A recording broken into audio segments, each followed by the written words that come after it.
So I'm gonna go over how to get started with the oil clay project. So first I'm gonna talk about what oil clay is because it's totally different from regular clay. It literally has oil in it. It kind of smells like crayons. Um, you don't have to bag it up. You can reuse it multiple times. So um, it's also not super malleable until it creates like friction and gets warmer. So if you're starting, you grab some oil clay out of the box. It might even be a bigger chunk than this. This is really hard to work with. You can't squeeze it or anything, or if you do, it's going to be uncomfortable. So basically, if I want to tear a piece off of this, if you hold it in your hand and twist it, it breaks off a little bit easier. Sometimes I'll use a clay knife if it's really thick, just to kind of get it started, or even just kind of cut through, okay? So once you get it, in a smaller piece, if you wiggle it back and forth, you can kind of stretch it.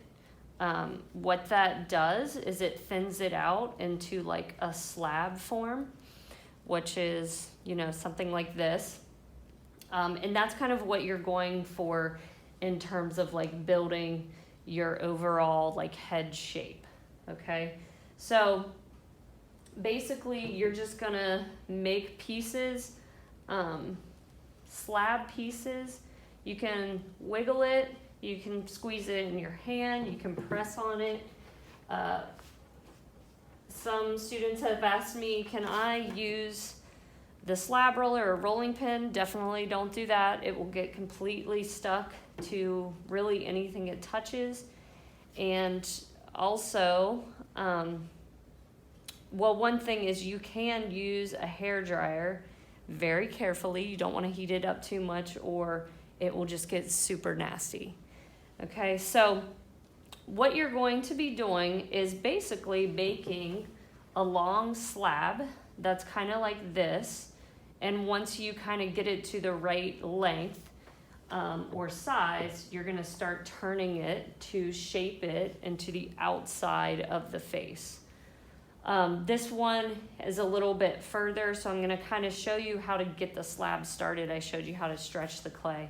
But when you attach clay to clay, you just lay it over top of one another, and I just kind of like squeeze it a little bit. I do it on the back side. I'll blend it a little bit just to make the connection a little bit stronger. So you want your slab to be roughly 2 inches tall. If it's a little bit over, a little bit under, it's not a huge issue. You also want it to be about 1/2 inch thick. Okay, so this way you want it to be about 1/2 inch thick. It can be a little bit thicker, but this student, they did a really nice border, but this is really thick. This is about 1 inch to 1.5 inches thick. The reason being, if it is this thick, it's hard to like stretch and move and pull on once everything is all together. So if you start with something a little bit thinner, it's easier to work with, especially once we get all this together. So I would just continue to add on to my form until I get it the right size. Now just remember, we're going for an actual head size, so life size. It can be slightly bigger than that, but try to keep it relatively like human-sized head.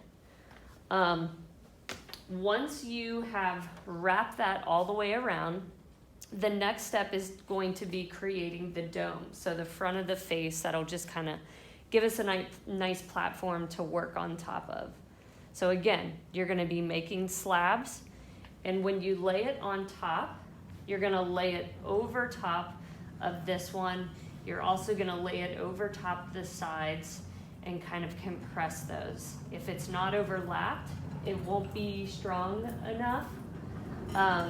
So you're just going to keep stretching that and pushing it and pushing underneath as well to get that to kind of dome out. And you just keep doing it until you completely cover it.